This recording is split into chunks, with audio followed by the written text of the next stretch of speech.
Welcome, everyone. My name is Caitlin Corning, and I'm a professor of European history and a destination speaker on Viking. So thank you so much for joining me. Normally, this is a talk that I give while I'm on ship as we're approaching Edinburgh to be able to visit this wonderful city within a day or two. So as a destination speaker, what Viking asked me to do is to give you a bit of historical background on the ports that we visit.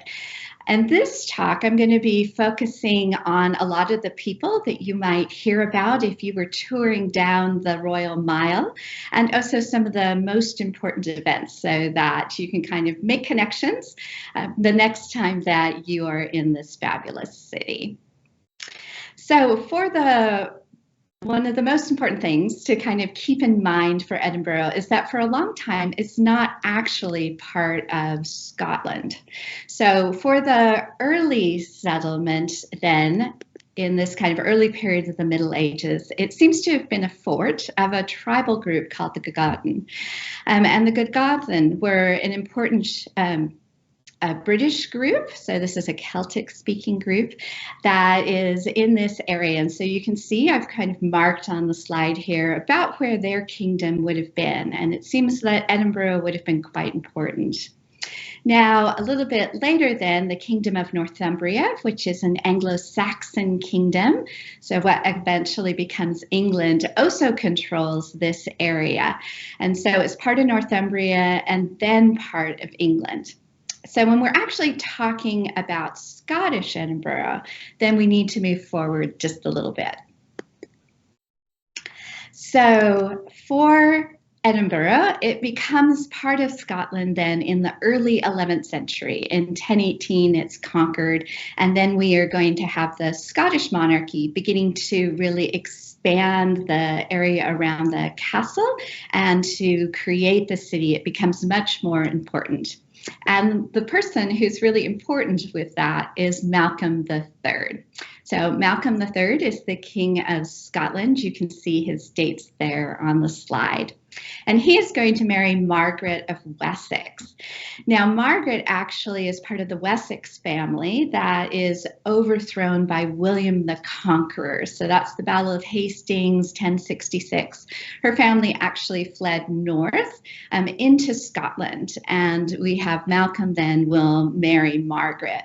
Now, during this time period then, we have Malcolm is beginning to really expand the castle. And Margaret is going to be very important for the history of the church. She's actually very well regarded as someone who brings a lot of changes to the church. Now, part of the kind of narrative at the time was that the church in Scotland needed tremendous reform. Now, that probably isn't quite true, but it certainly is true that Margaret brings practices that align the way the church works in Scotland much more with the way it had worked in England. On top of that, she was known for helping the poor and the needy and being very devout. And in fact, she will become a saint. And it's always a good thing to have a saint in your royal family. Now, the picture here is St. Margaret's Chapel. This is one of the oldest buildings in the area of the castle.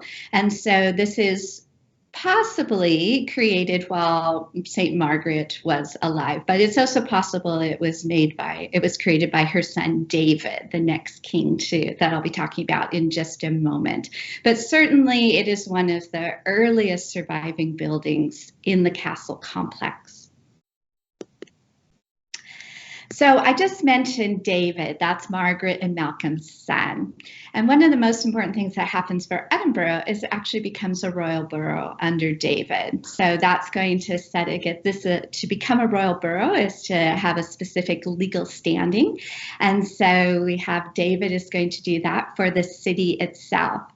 The other reason David is very important is because he is going to found Holyrood Abbey. Now, the legend goes that he was out hunting, and this would have been outside the city at this point in time, and a stag came and was about to gore him. And depending on the legend, suddenly a cross appears. It kind of depends how the cross appears. It's based on the legend itself. But anyways, it startled the stag, and the stag ran away, and David was saved. And so he begins to build Holyrood Abbey.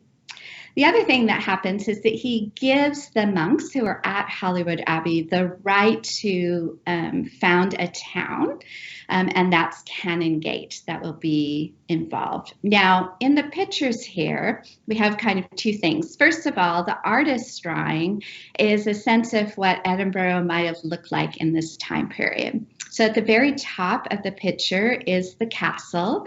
You come down the city itself, the town, with all these little wiggly-piggly streets off the main drag that is there to the walls of the city. And then down farther at the bottom of the picture would be where the abbey was. So although it's only about a mile from the castle to the abbey, that's actually a separate town.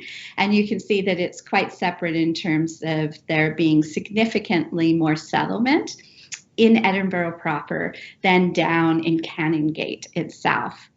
I've also just given you a map here to kind of see how this happens. So Edinburgh Castle to the left, and Holyrood Palace to the right. And then that X is about where Edinburgh ended. So that would have been the city walls. So you can kind of see where that would work with the modern day map itself. So as the town continues to grow and it becomes the increasing focus of the royal court, then I want to skip ahead to talk a little bit about some of the challenges and problems that were faced both by the Scottish monarchy and also that influenced the city of Edinburgh. So first of all, it's important to remember that the border between England and Scotland continued to move up and down as there was fighting.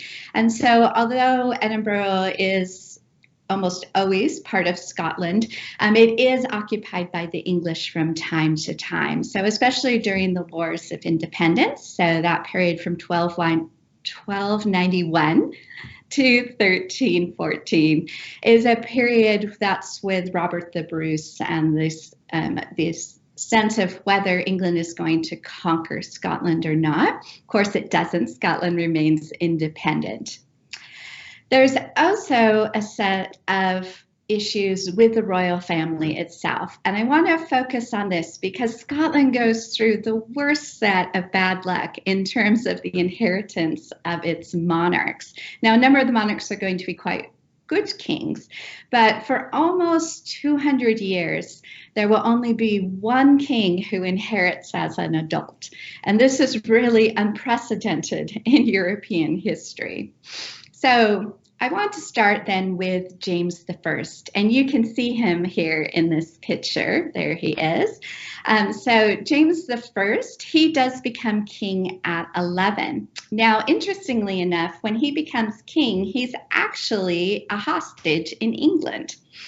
There had been real concerns about the fact that his elder brother had ended up mysteriously dead. And so the decision is made to kind of ship him off to France for protection, because this is a period where the old alliance, the alliance between Scotland and France, is in place. Well, his ship takes off and is captured by pirates. The pirates figure out who he is and quite quickly realize that if they were to bring him down to England, they could make quite a pretty penny. And so they are going to bring him down to Henry IV of England. And basically, you're going to have James I in England as a hostage for the next 18 years. So it's amazing that Scotland is able to function. Now, for those lords who are able to gain quite a bit of power while James is gone, they don't exactly ransom him very quickly. That is going to make James not very happy. And so when he does become king, when he comes back to Scotland, they do eventually pay his ransom. And so he does come back to Scotland in 1424. One of the things that he begins doing is removing people from power who had been able to really advance their families when he was not there. And so we have this real tension with the lords that is happening. And eventually that's going to kind of explode, and he will be assassinated, as you can see, in 1437. Now, at that point in time, then, we're going to bring in James II. And James II is going to be only 6 years old when he becomes king. And that means you're going to have to bring in regency councils and lots of things to do because, as I always tell my students, small children do not make good monarchs. They're a little busy doing other things.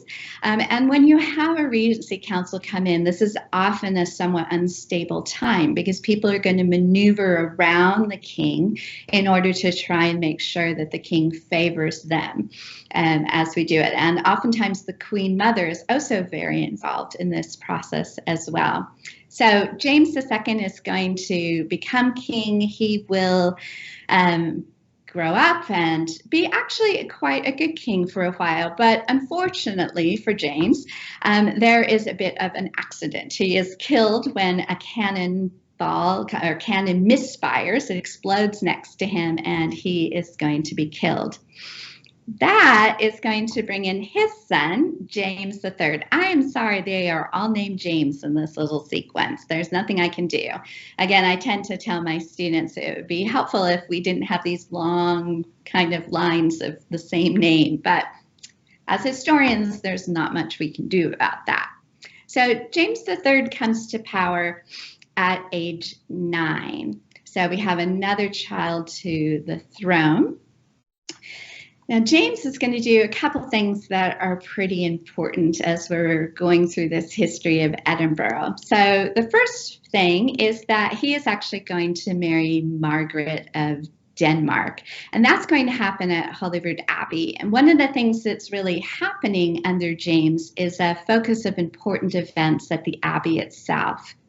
He also really saw Edinburgh as the capital of Scotland. This is where he tended to have his court.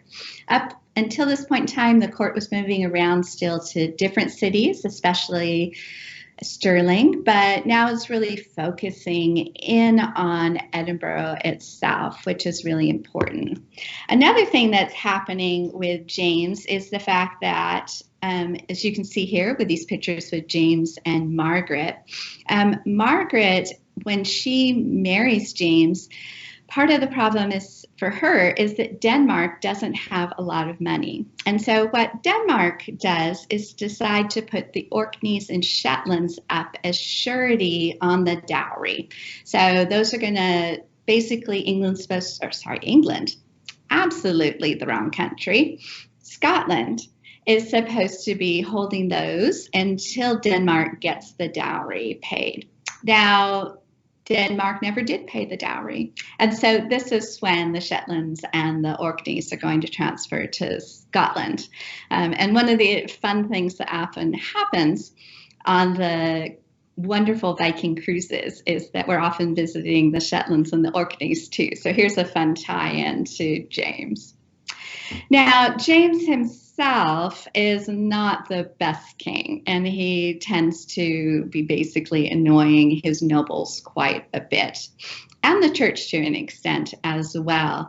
And so we're going to see a rebellion near the end of his reign. Now, James is the only king that actually has an adult son near the end of his reign. James IV is about 15 at this time period. So not, obviously we would still consider this just a teenager, probably not necessarily the person you want ruling a kingdom, but this is really the oldest of the potential heirs that we have. Now, James III is going to annoy his nobles, and we're going to get an uprising. And this is an uprising in which James IV actually participates. So he is going to be part of this rebellion that kills his father. So off to James IV we go. Now, James IV is very much the Renaissance prince. So he's very interested in education and in learning, in the new sciences that are happening, very interested in dentistry. there's a whole bunch of kings in this kind of period that are interested in dentistry, which slightly, I think, would worry me if I was in the court at this period. So he is going to be doing that. He's into literature, into history, into chivalry. He's known as kind of a man's man who likes to hunt and is, has an amazing presence that is going on. And he's important in our story because he does remodel both Edinburgh Castle and Holyrood Palace.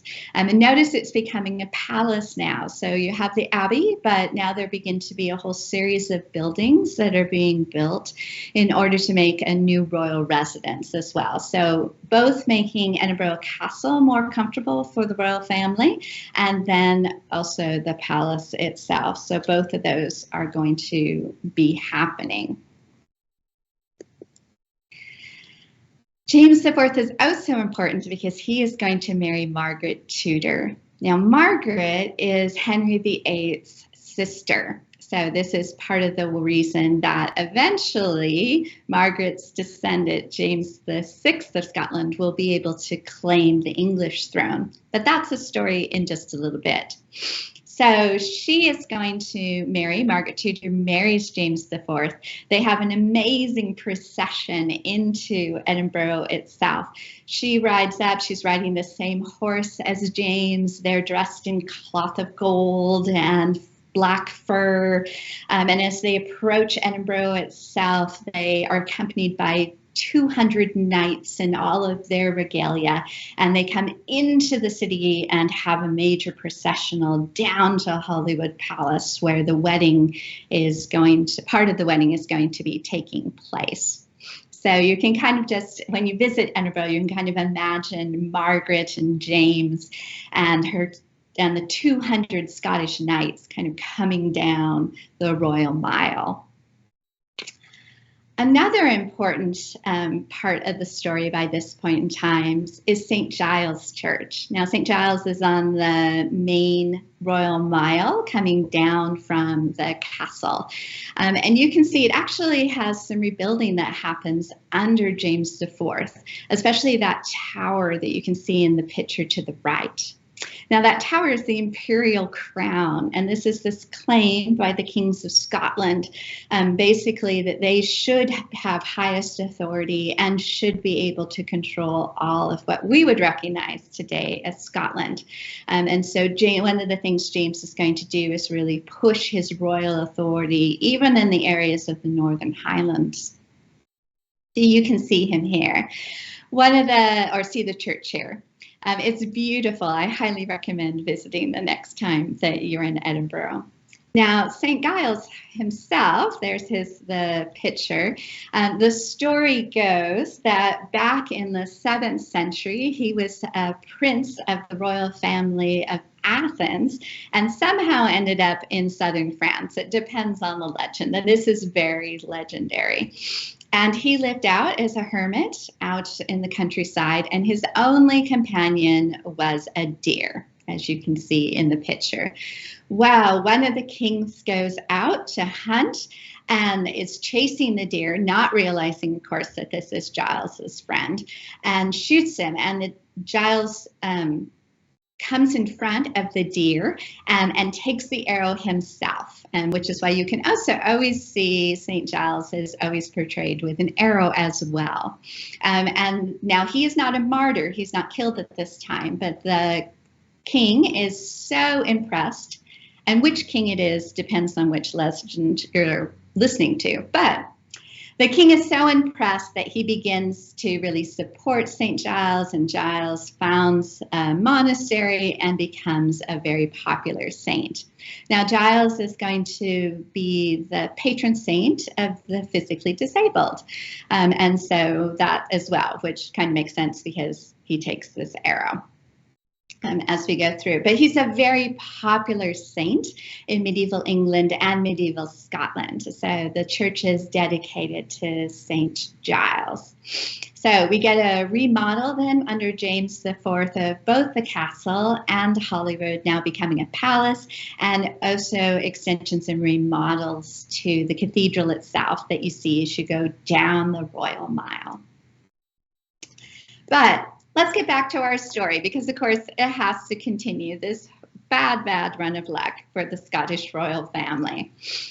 Now, one of the things that happens at the very end of James IV's reign is the renewal of the war between England and Scotland. So even though James IV is married to Margaret, who's part of the English royal family, Margaret is going to not be able to, to influence the issue that the two sides won't be going to war. And so James IV will be killed in the Battle of Flodden. As you can see, in 1513. He's actually the last Scottish monarch to die in battle.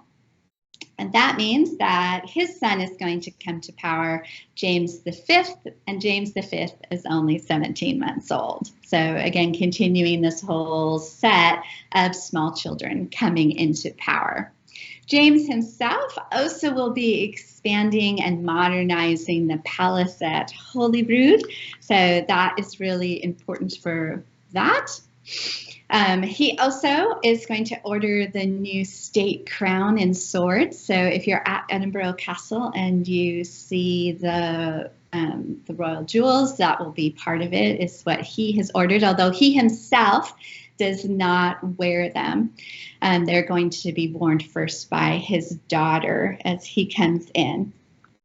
And so James V then is unfortunately going to die of illness at age 30. Now, what he dies of is very different. Now, the legends of the time say that he basically died of a broken heart because things were such a mess and things were not going well in Scotland. We know that's not true.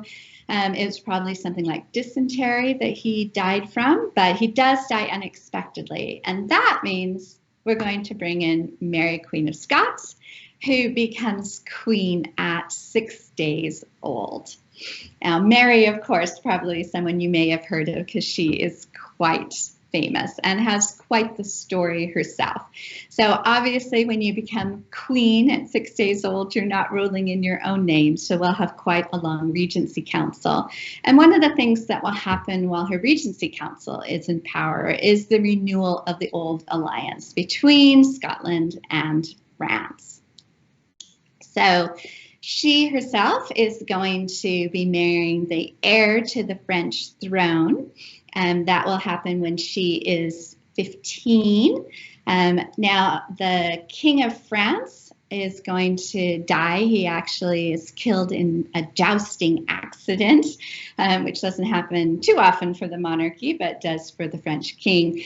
And so she is actually going to become Queen of France at 16. Her husband, Francis, will become the king. And then, unfortunately, he is going to die unexpectedly, Mary, Queen of Scots' husband. And so she's widowed at 18. So this is quite a series of unfortunate events for her. And then, as you can see, she will eventually return to Scotland in 1561 to be able to rule the kingdom herself. During a lot of the time that she was in France, the kingdom was being ruled by her mother, Mary. So now we have not only a bunch of Jameses, but we also have a bunch of Marys. Sorry about that. As we go through. So for Mary then, when she comes back to Scotland, she is going to marry Henry Stuart, Lord Darnley, in 1565. Now, unfortunately, this ends up to not be a happy marriage whatsoever. Mary very much quickly learns that she does not particularly like Lord Darnley and that Lord Darnley is going to be undermining her power. It doesn't work particularly well. And Darnley himself is going to be killed in an accident, in an explosion in 1567, which is certainly going to be considered definitely suspicious. as this happens. We don't know what Mary's role, if any, was involved in this, but certainly she is going to be looked at with suspicion by many of the people in Edinburgh, if not the whole kingdom. Now, all of this is reinforced because, unfortunately, a few months later, she remarries the Earl of Bothwell. Now, the Earl of Bothwell was considered one of the people who might have been involved in Darnley's assassination. So now he is cleared by a court just before the marriage, but most people don't really trust that that was a free and fair trial. And so now Mary has married someone who is implicated in the death of her first husband. And that is not okay for most people. And she is going to be forced to abdicate the next year. Unfortunately, for the crown, this then will bring in James VI of Scotland. And James VI is going to be king at 1 year old. So that is another, obviously, here we go with another Regency Council and all of that. I should point out that not all of her subjects immediately turn against her. Now, Mary is going to flee south. She'll be initially imprisoned, and then she'll flee south to England, where she will remain under house arrest until she is killed under Elizabeth's reign for plotting against Queen Elizabeth of England. But there is also this civil war that does happen as her supporters continue to support her. And Edinburgh is part of where that civil war is happening. In 1571, there's actually significant fighting in the city itself, although her supporters will be defeated. And so it'll switch over to those who are supporting James VI and the crown itself. Of course, James VI not ruling himself at this stage, of course. Now, another kind of important person around this same point in time is going to be John Knox.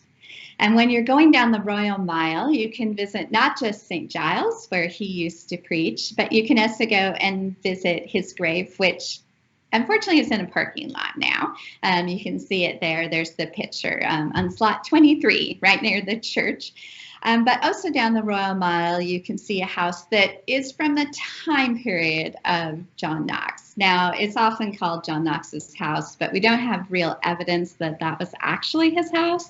But it's probably from about the same time period. So at least if it's not his house, which it probably isn't, it at least gives you a little bit of an indication of what a house in this time period would have looked like. Now, John Knox, if you're not familiar with him, is very important because he is considered the founder of the Scottish Presbyterian Church. And this is moving into the period of the Reformation.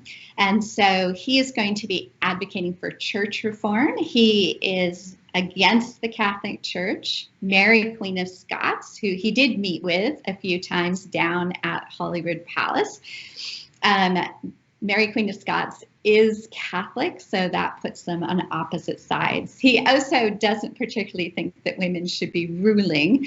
He has this pamphlet that he writes, the first blast of the trumpet against the monstrous regimen of women, which is both against Mary, Queen of Scots, but also against Elizabeth. Neither of them particularly appreciate this attitude.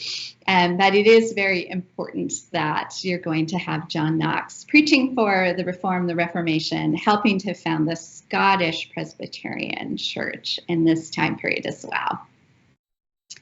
So that brings us at least into kind of the end of Mary's reign and into James VI's reign. Now, James VI will eventually become James I of England because Elizabeth, the Queen of England, will die without an heir, and so that'll mean the heir is going to, of England's throne will also be James.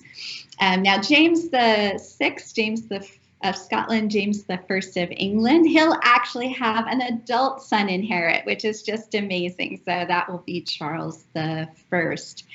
Now, one of the things that happens as the King of Scotland moves his court south to London is that especially Holyrood Palace is going to become a bit less of the focus of the court, because although James promised that he would be visiting about every year or multiple times a year, he actually only visits Edinburgh one time after he becomes the King of England. So although this is the official royal residence, Holyrood Palace, it's not going to see very many royal guests after this point in time. So I want to talk about a few other things that you can see and as you're going down the Royal Mile, other things about the city of Edinburgh itself. So one of the things that Edinburgh is known for in the early modern period are these multiple story houses. So the city itself is, as we're coming into the 1600s, is still very much confined to its old medieval walls. And it's a quite small geographical area. There's about 80 streets that are that are here. And as you can see, you kind of have these different 6, 7, 8-story buildings as Edinburgh builds up rather than out. And one of the things that really shocks people when they come to Edinburgh in the 17th century is the fact that you have such a mix of different classes. So you would have merchants in the upper stories, and then you might have the poor who are up at the very, very top or at the very, very bottom, depending on what is happening. And so as you walk down the Royal Mile, you can still see some of these houses. Now, in the modern period, in the 20th century, there are some clearances of these homes because eventually they'll become pretty much, they're kind of worn out. There's the idea that you need to rebuild more modern housing. So, and these will become kind of slums by the 20th century. But some of these are preserved, and so you can check and see what it was like to live in Edinburgh in this time period as well. Now, as we move into the Georgian period, that's the 18th century, then the decision is made to kind of move outside the city, especially for those who can afford it. So in this slide, or in this picture you're looking at now, you can see the old city of Edinburgh. There's the castle on the left. And then as you come down, you can see all those skinny little streets that come off of the Royal Mile. That is the old city. And then there's also some growth down what had been Canongate down towards Holyrood Palace, but still a lot of the population is in the old part of Edinburgh. Now, if you look up the picture on the left, you can see this period of very straight streets, this area where that is going to be the new town.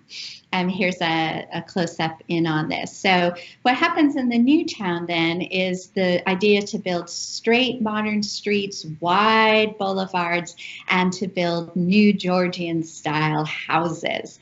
So in this period then we're going to really kind of be moving it. So James Craig is the architect, and most of this they're going to clear the few houses that were in this area and drain the land and build this new housing district.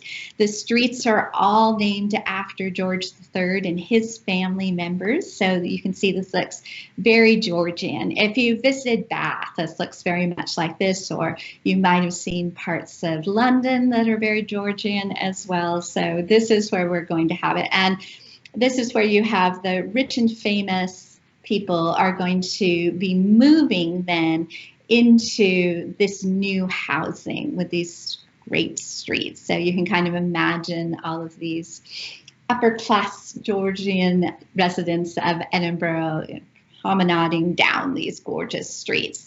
And then basically those who are too poor to move out into the new town will stay in the old town. And that's, to an extent, it makes sense then by the time we're moving to the Victorian period and into the early 20th century, that the old town is kind of left or is perceived as a bit more of a slum as we go forward. Now, in the 18th century, Edinburgh is known not just for its amazing new district, but also for the fact that we're moving into the Enlightenment. And Edinburgh is known as an amazing center of Enlightenment thought with a lot of very important philosophers. And one of the things that's actually first created in Edinburgh is the Encyclopedia Britannica. And in fact, you can go to the Scottish National Library and you can see parts of the very first edition. It was only 3 volumes when it first came out. You can also visit some of the tombs and sites associated with other well-known Enlightenment thinkers. So as you come down at the end of the Royal Mile, heading towards the Palace of Holyrood, you can see there that it's marked in red that you have Canongate Church. That is where Adam Smith is buried. So you can see a picture of his tomb there. Adam Smith, Wealth of Nations, the idea that government should not be interfering with the economy is so important in founding the new science of economics. Also over in Calton Hill, which you can see, Calton Hill, which you can see that's where the blue X is. David Hume's tomb is also there, so that's also kind of down at the end of the Royal Mile. That is David Hume, known as a philosopher, as a thinker, trying to understand the way humans make decisions and the transfer of knowledge and things. So you can also go and visit his tomb as well. So important. So I know some of you do like to visit Edinburgh for that aspect of it, the Enlightenment aspect of what's happening. Now, as you go down the Royal Mile, you may see a building that looks a little bit different than the other old houses or the old Georgian areas, and that is going to be the Scottish Parliament. So the Scottish Parliament itself is restored in 1999. And it is established it's going to meet in Edinburgh. And so down at the end of the Royal Mile towards Holyrood House, they build the new Parliament building. And so you can see it there in the picture. So that is a very unique and interesting architecture that very much, although it's modern, it blends in beautifully with the Royal Mile and this whole set of history that happens on this important street. So as we're getting towards the end, I always like to give everyone kind of a map to hope to kind of orientate again. So on the left-hand side, you can see there's Edinburgh Castle. And again, the map is going to be kind of the opposite way, because you start out at the top of the hill and walk down to the Holyrood Palace. So you can see there is Edinburgh Castle, St. Giles Cathedral, and right in that same area is John Knox's house and where John Knox is buried. I didn't really mention the National Museum of Scotland, but that also is just down the hill from the Royal Mile itself. And the Royal Mile is a mile, so this is not a huge distance, even though it used to have 2 different towns in it. I should mention that Canongate becomes officially part of Edinburgh in the 19th century, so there are not 2 separate towns anymore. So anyways, as you go past St. Giles, then you hit where the old walls used to end for the city of Edinburgh. And then you can start heading down towards the Palace of Holyrood, where you have the church where Adam Smith is buried, and also the new Parliament building is there. There's also some very interesting museums as well as you head down towards the Palace of Holyrood. Now, in the little orange kind of brackety, that's where the new town is. So you can see you just have to kind of walk across the main road and you can get over to the new town as well to see all of the Georgian areas. That also has a lot of shopping as well and some amazing restaurants that people like to go to as well. So that is my quick little overview of a bit of Scottish history and of Edinburgh in particular. And especially the area around the Royal Mile. There's so much history in such a compact area. It's really amazing to see. I truly hope that you've enjoyed this talk. Thank you for watching. I hope that I'm able to see you sometime on a Viking ship and we'll be able to enjoy an amazing day in beautiful Edinburgh.